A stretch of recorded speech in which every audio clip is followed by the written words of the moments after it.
Hey everybody, my name is Carri and welcome back to another video.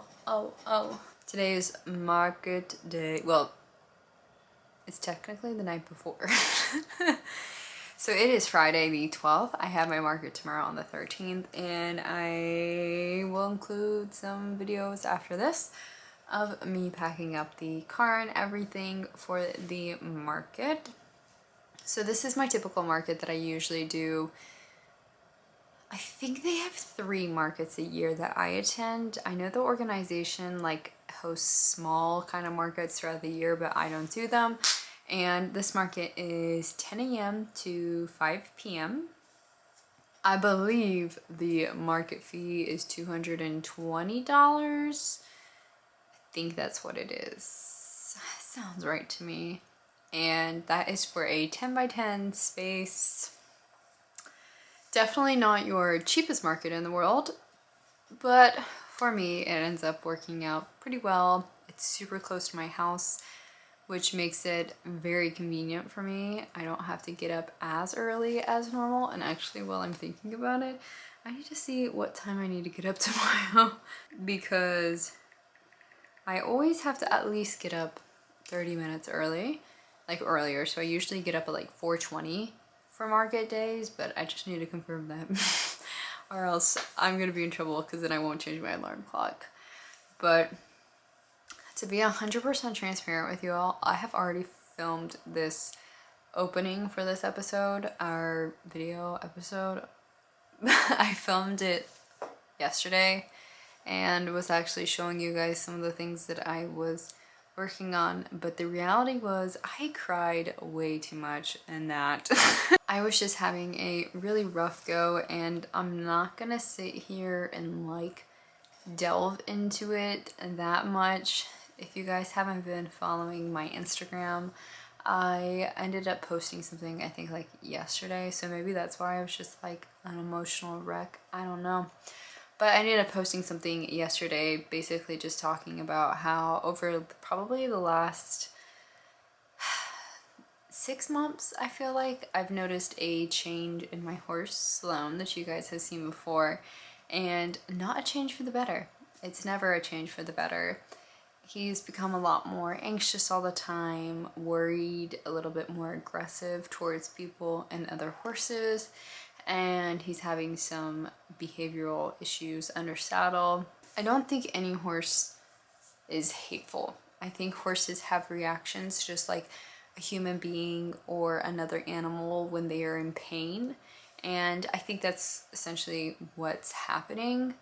Now, I don't know exactly what's wrong with Sloan, but a few people have mentioned something, and it's called EDM, and essentially all that means is, well, not all that means, but it is a neurological degenerative disease in horses that targets their brain, and so it basically deteriorates their mind. They have other issues, and Sloan fits a couple things for that particular disease. The hardest thing is there's really no in-field testing for this particular disease. The only way to confirm a horse has it is by necropsy and by doing an autopsy to see if there's any lesions on the brain.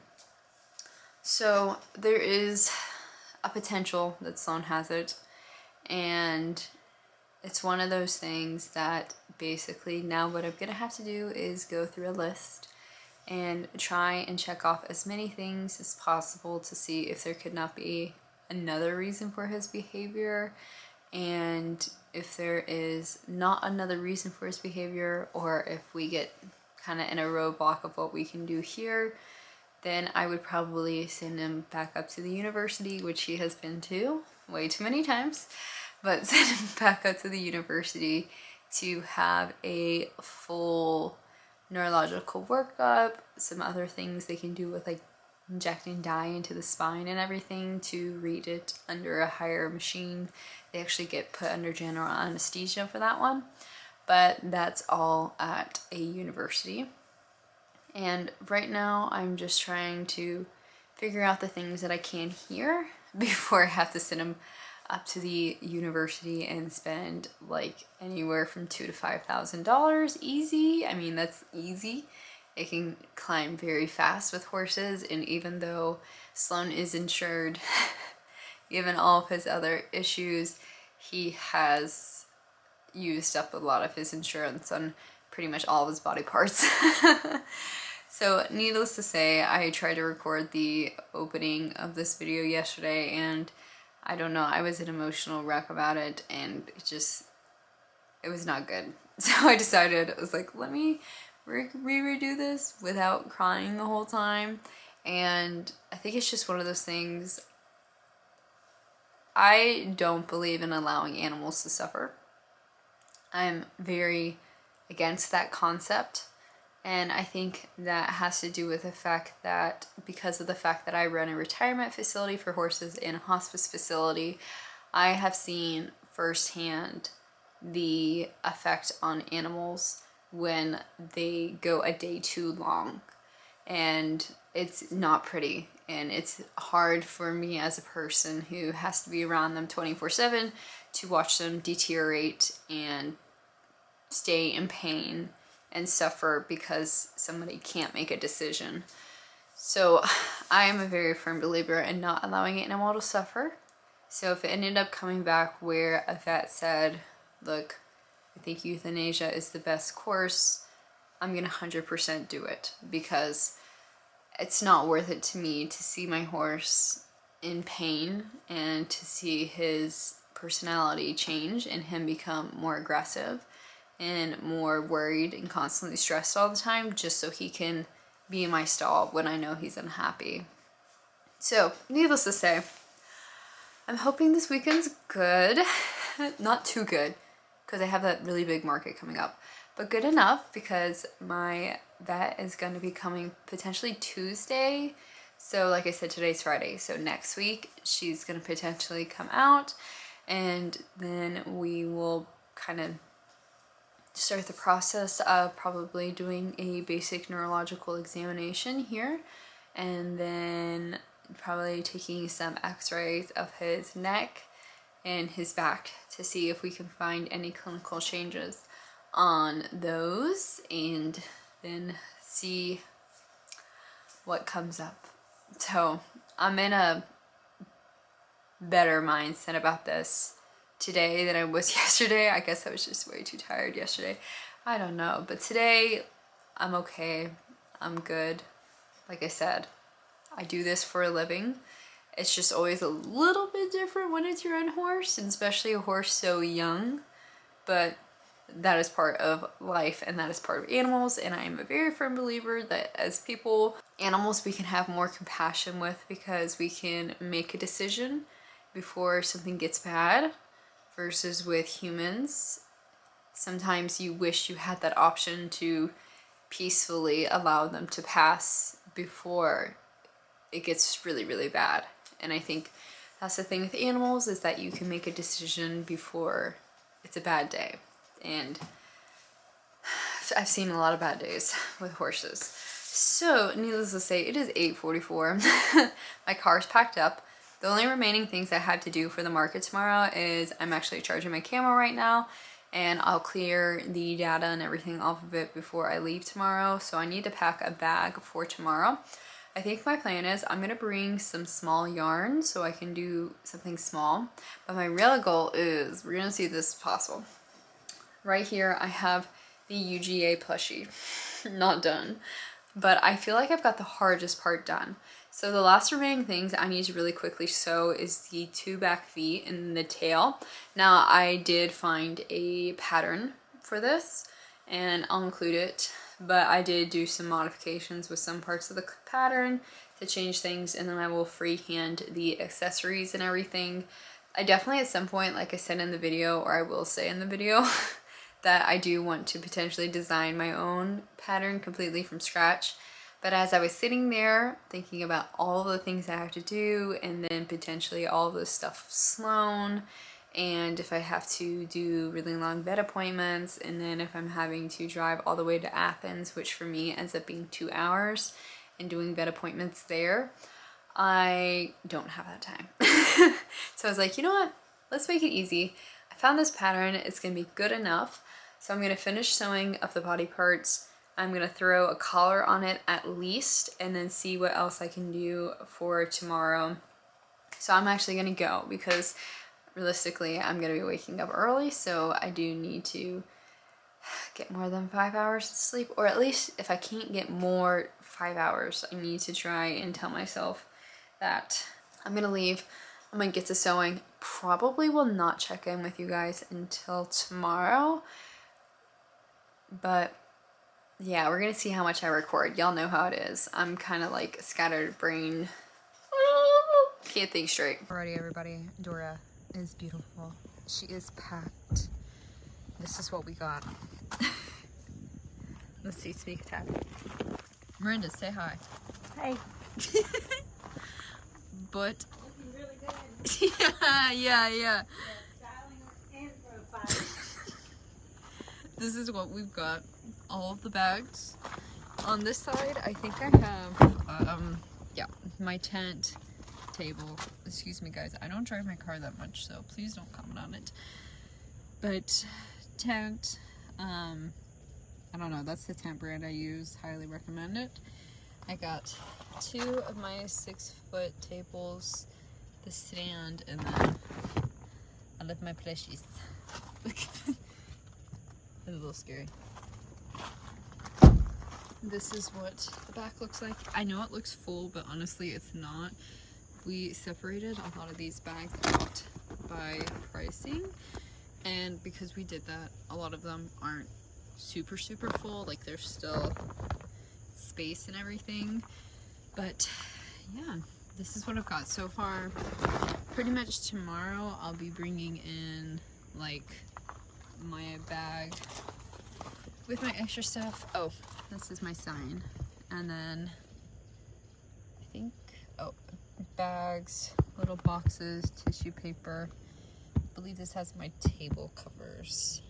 That's my runner, but I literally only used it for one market, and I don't really have, like, my setup doesn't work for a runner because I use these right here to put all my big plushies on, so I no longer really need a table runner, but I have a table runner. So pretty much besides that, I'm good. I'm gonna actually grab my square charger. Oh, I need to actually charge it because I was just sitting here thinking I haven't charged it.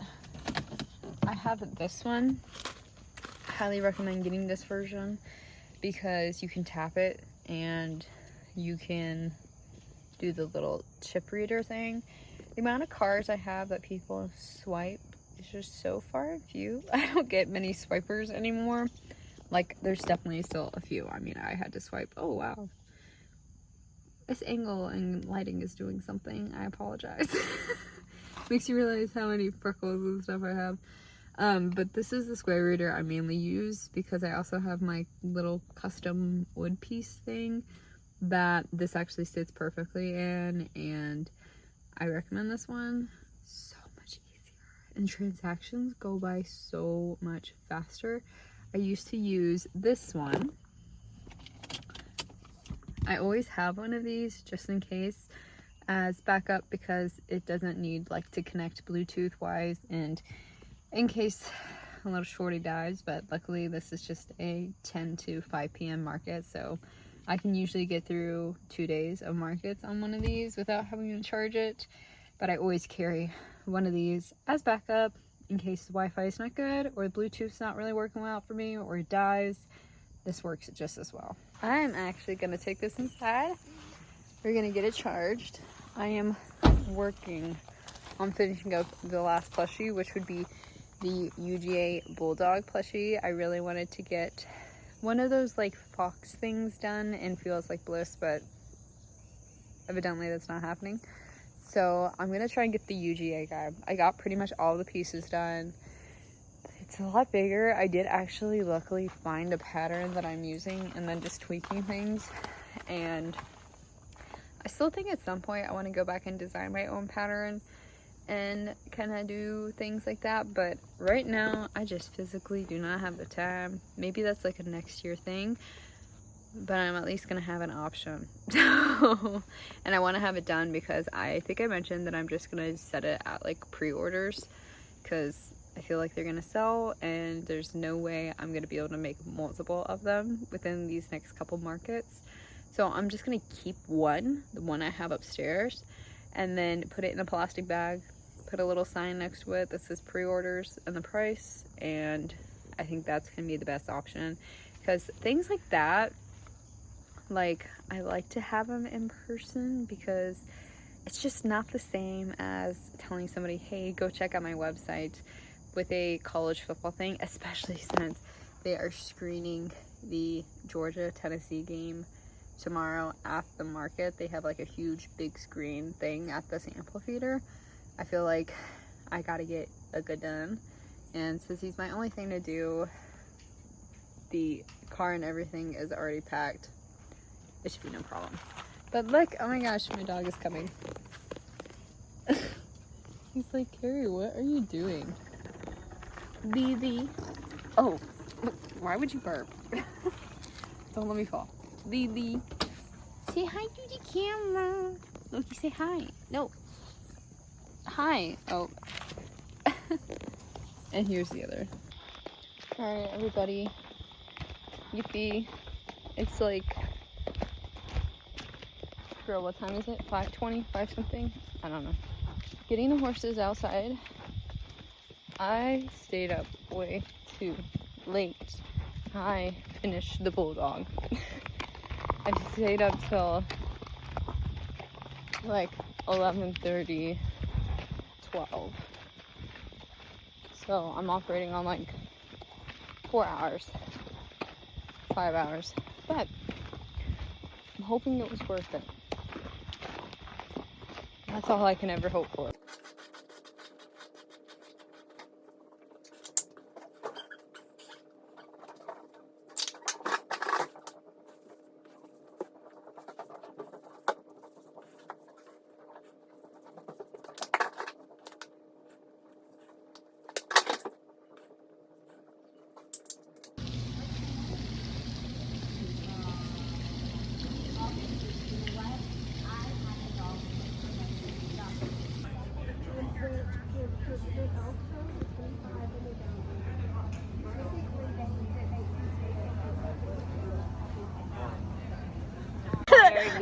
That's when I look at things, I'm like, whoa, whoa.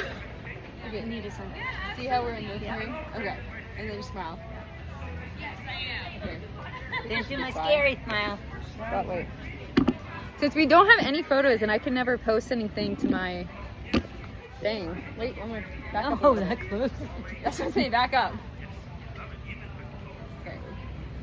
Well, everybody, it is now after the market. You guys are not going to totally believe this, but you are back on a candle being balanced. Oh my gosh, I'm sorry, guys. I'm watching something and my face is like reflecting everything. I'm so sorry. But you guys are back on a candle balancing on a little tiny printer, because if you can't tell, I have not unpacked my plushies yet, and that means I have another market, and I totally brought my camera and everything to my market to record, but it just did not happen for me. It's been a couple days since my market. Today's Thursday and my market was Saturday. So I wanted to come on here and just kind of do like a little bit of a brief recap. If you guys have been following my channel, when I first started out, I used to do like the whole super detailed recap and everything, where I would like say what orders I got, how much I sold, what I sold per order. I just don't do that anymore. Mainly because it would be an absolute pain to edit. I know like this particular market, I think I had like 60 something orders, and a lot of those orders were multiple items.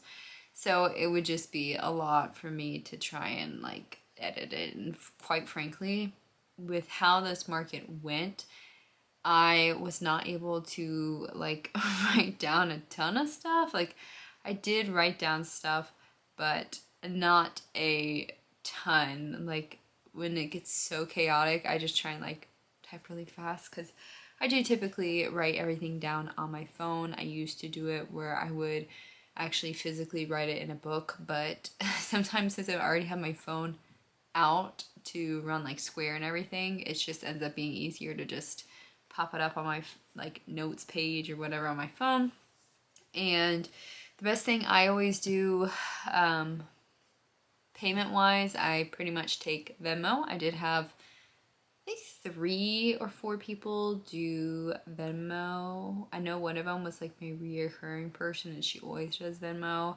And then besides that, I typically do either Square or cash. And the best thing that I do for cash is like before, you know, the market or whatever, we just go through what's in the actual envelope and then write down the number. So then that way, once the market's done, we can go back through it and then see, like, say I started with like, I don't know, 300 in the envelope. If I end the market and it's at 600, I know I've made 300. So that's kind of how I keep track of all of that. I definitely think I keep a lot more cash than most people, but the reason is I've had some markets that people just use a ton of cash, tons of cash, and I feel like that is for more of your like really artsy markets, because I know that some vendors, which I'm always so surprised, but some vendors do not accept credit card and you do have to pay in cash. But a lot of times I would say a majority of my orders do come on the credit card side of things. All in all, let's see. I still believe I have the world's slowest setup time. I am so bad at setting up my setup. Doesn't matter how many times I do it, I just take forever. This particular market runs from 10 to 5, but my setup time was at, I believe, 7, which I definitely prefer because, like I said, it pretty much takes me, like the market starts at 10 and it pretty much takes me until like 9:30 to be fully set up, and then I usually have like enough time to go run down and go to the bathroom. And then also there's one vendor at this particular one that I always go to. She does like natural lemonades. I don't know. It's really good. Really expensive, but really good. So I always get myself one and then my mother one to kind of start off the market and everything. So I usually have enough time to do that, and then the market like officially starts. But then how this market is set up, even like first thing in the morning, you'll have people kind of coming around looking at things, all that good stuff. So it's $220 for a 10 by 10 spot. That does not include anything. That is just literally the spot. So you have to have the tent, all that good stuff. And I would say for the markets that I do, that is normal. But there's definitely markets in my area that have maybe a little bit less expensive, like entry fee and everything. But for me, since I do tend to focus on trying to do like large events, it's pretty common that I'm spending anywhere from like $200 to $400. I'm pretty comfortable with. I mean, I had applied to do MomoCon in May of this year, and then they waitlisted me and then pulled me off the waitlist, and I ended up saying, no, I'm not doing that. And I think that was going to be about $1,000 for the space, which I was fine with. So pretty normal for me to pay $220, $250 for just a one-day event. Kind of, I've accepted it. I've gotten used to it. In terms of the market, I think that my new little $10 bin was great. I mean, I shouldn't say it was new. I just expanded on adding some more options, both in terms of the small, like both in terms of embroidered eyes and non-embroidered. It was easier for me to just kind of point people towards that way. If you've never seen my setup before, I keep my cheaper, smaller items on my side tables, and then the really big shelf cabinet system that is in the middle of me and my mother has a lot more of my expensive items. I'd probably say like probably once you hit like 50 and up, 40 and up, they go in the middle. One of the big reasons for that is I have just done so many markets and I want to keep the expensive items as close to me as possible. I have had many of the plushies ruined, and since a lot of people do not keep track of their children, I have had a lot of issues with plushies getting damaged, all that type of stuff. Sometimes when they're closer to me, I'm able to monitor things better. I did have quite a few people trying to reach through the back of the setup of my tent this time and try to pull plushies out of the back, which that has happened the past 2 markets. My previous market, I was actually set up right behind, like a fence was behind me, and there was like a park behind me, and there were little kids that kept running up and trying to grab things through the fence. So I don't know. I think when I was a child, my mother never allowed me to go to markets like this. I think maybe some people need to do the same with some of their kids because it's a little crazy. Luckily, I did not have any plushies get seriously damaged, which was really nice. My last couple of markets, I've had some plushies get just completely ruined. This market, we had a few little casualties, like small things, but I'm hoping that I can actually potentially clean them up a little bit. Luckily, it hadn't rained or anything, so I didn't have to necessarily deal with mud. That was a factor I had to deal with my last market. It was a lot of red clay from the rain and everything. My big items, it was really weird because, like, when I looked back at my paper, I don't feel like I sold as much as I sold. And I just don't know if that's because this particular market, like certain items, I prepped a ton of. So I guess like in the end, it didn't take a huge amount off my inventory. Like, yes, it did. I still sold a lot of items, but I guess because I had like, let's say like, 10, I had made like 10 possums and I didn't end up selling any possums at this market. But like, let's just say I had 10 possums and then I sold what, like 3 or whatever. I still had 7. So I don't know if that's just where it was kind of like, oh, well, I still have so many in my bag, so it doesn't feel as big. And then I only sold a couple big items. And I'm trying to think which big items I sold. Pokemon wise, it was mainly just Umbreon. Umbreon definitely seems to be the most popular Pokemon. Didn't sell any of my Toothless. I had 2 new Toothless designs and neither of them sold. None of the splooting animals that I have been doing recently sold either. Trying to think what else. And then, yeah, a lot of big items didn't sell. Like, they got attention, which is what I always like for them to do, but I think maybe I sold maybe 8 big items. Everything else was just smaller things. I did, luckily, this market actually move some items that have been with me for a long time, like probably a year. So that was super nice because a lot of items that I made like a year ago, I'm just no longer making anymore. So I was able to move some of those items, which, like I said, I definitely appreciate because when you have the same items with you constantly, I'm like, ugh. Especially patterns you no longer make, you just kind of want them not to look at them anymore. Trying to think.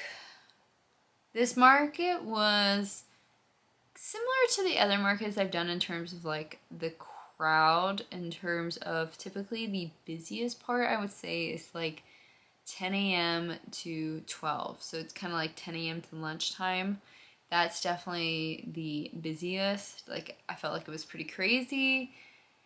Lunchtime, maybe a little bit less crazy. And then Georgia was actually playing, was it Tennessee, I think? And at the same location, they were doing like a watch party or something. So they had like a big jumbotron down at the bottom area. So I felt like once that game started at like, I think it was 3:30, maybe 3, you definitely, like, there was a dramatic decrease. I feel like that last hour and a half, I maybe made 2-3 sales just because I felt like everyone was watching the UGA game, and especially since I do live in the South, football is taken very seriously down here, and yeah, once the football game's on, they're not leaving. One of the really fun things that I actually did get to experience at this market was I did have a subscriber come up to me, Karen. It was so nice to meet you. She actually got 2 of my plushies. She got my little fuzzy kitty that I did as a pattern test for Sarah. And then as well, she got one of my little fuzzy roosters, I believe, if I'm remembering correctly. But they both were 2 little Feels Like Bliss plushies. And it was so nice to meet you. It was so nice to talk to you. I'm still getting accustomed to like meeting people in person. I've had, now this will be the second person who's actually come up to me in public. It's always so much fun to get to meet people, and it's always so surreal to me to remember that even though I'm talking to a screen and I'm like, you know, looking at myself in my camera, that there are other people on the other side of the screen watching me. It's always so crazy to me to think about, and especially when I meet people in person. I'm like, oh my goodness. I always forget that there are people who actually take time out of their day to watch me and support me, and it means so much to me. So that was probably the highlight of the day, was getting to meet her, and it was, like I said, it was so nice to meet you. Good luck at your next market. I know you're gonna do amazing, and I hope you enjoy your plushies. And as well, she also has used Naughty Pony quite a few times, so that also makes me so excited. And yeah, this definitely made my day since I've been having a really rough go lately. Besides that, I don't have a concrete number. You guys know I'm not the best organization person. I'm hoping next month I need to really sit down and look at some finance things and get some stuff figured out, but I just don't have the mental capacity to do that right now. But I think in total I made a little bit over 2,000 at this market, which I would probably say my experience has been like 1,500, 2,000 is about a general normal amount for me to make.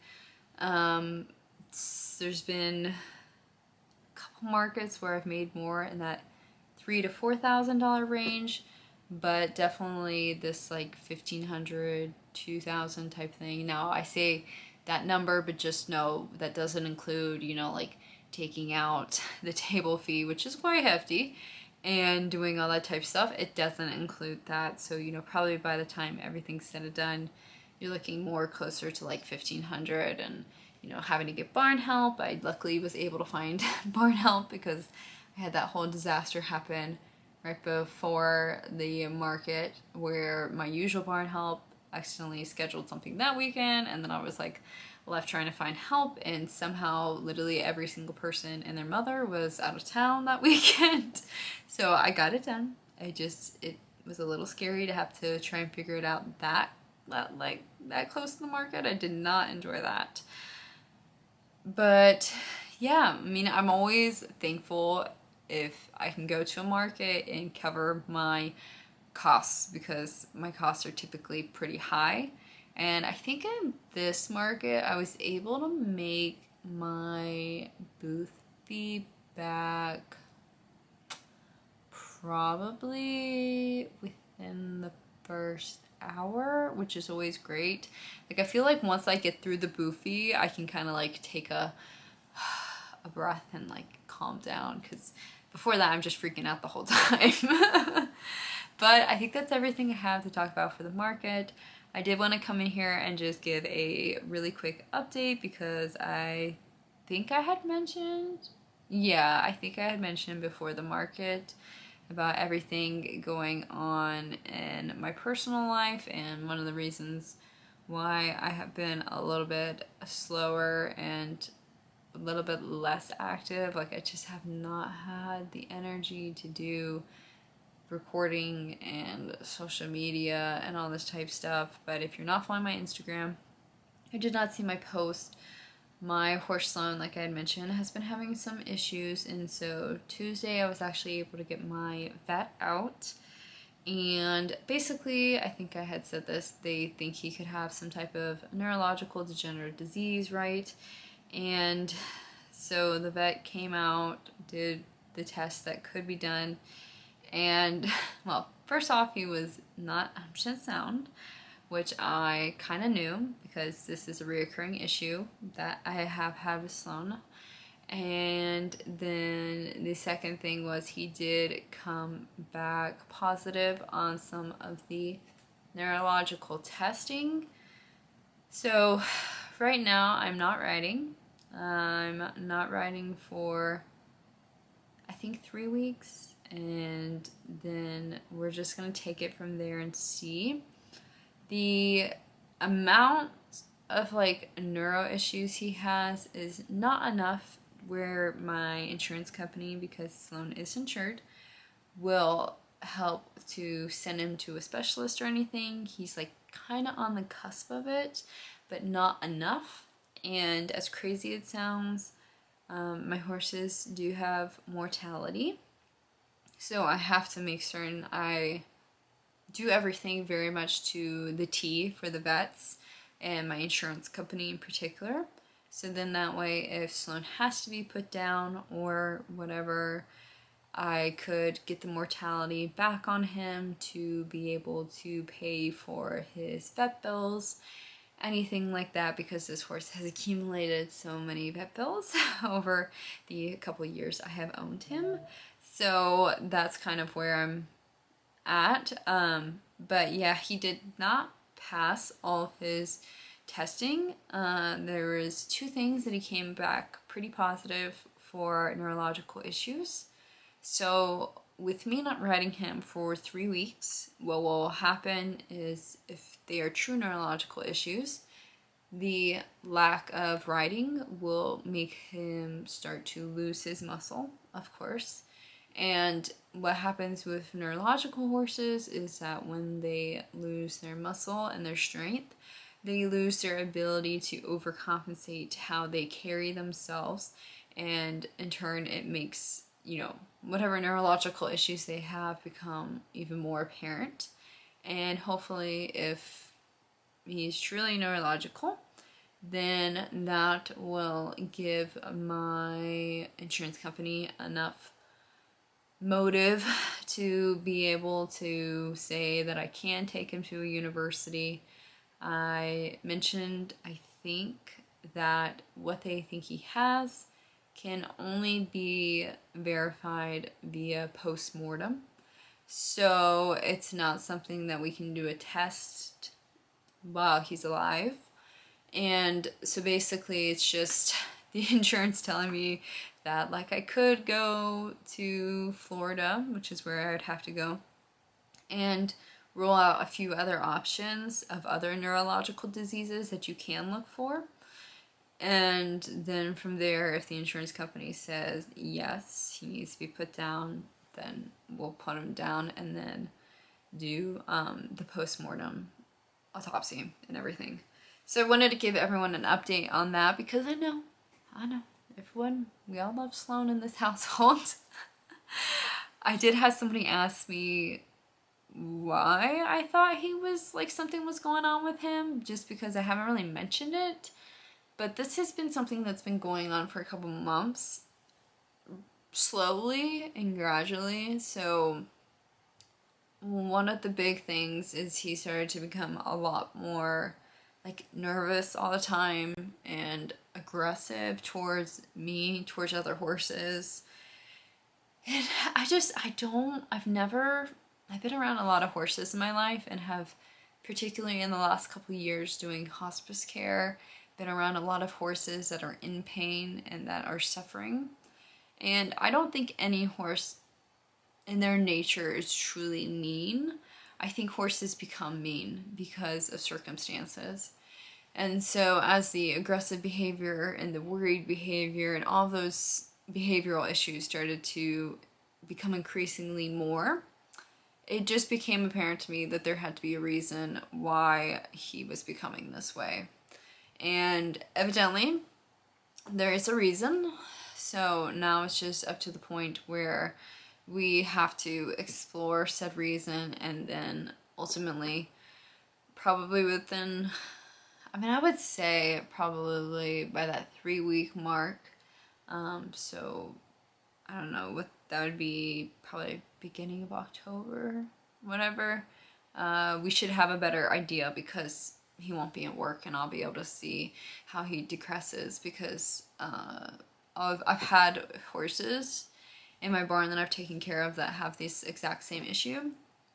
And when they get out of work, they just like tank and their issues become really apparent, which it's such a bad thing to say, but it's a lot easier when your horse is just, or like an animal is just apparently bad. It's a lot easier to make a decision. Now, I'm a very firm believer. I will never allow my horses or animals to suffer, even if it means making a call early. I have just personally seen way too many horses put into positions where ultimately they aren't thought of, the owners maybe more so are thought of, like their feelings. I'm able to step aside and kind of make a decision, even if it makes me sad or whatever, that ultimately the horse shouldn't suffer for my feelings. It's not fair. So yeah, I wanted to come on here, say all that type stuff. It is almost 10:30, so your girl has to go to bed, but I needed to record this ending for the video. Now, I'm not certain what I will be recording next. I do have a market hopefully next weekend, but it's starting to look like it might rain, and y'all know I do not do rain, so we're gonna see how that goes. And I just don't know when I'll be posting again or whatever. I just have been feeling a little bit uninspired. I feel like, not uninspired, I don't know, mentally tired is what I would say. Not necessarily physically, I'm always physically tired, but mentally just feel a little bit more tired, and I don't know how much I'll record. I'm looking forward to October. I'm looking forward to not having back-to-back markets almost, and I'm looking forward to being able to do some other fun things like painting. You guys can see I have something back there that I've been painting, but trying to just do some things that are a little bit for me and that excite me, opposed to just doing market prep. But that's what I have for you guys. So I hope you guys enjoyed this video, and I'll see you next time. Bye!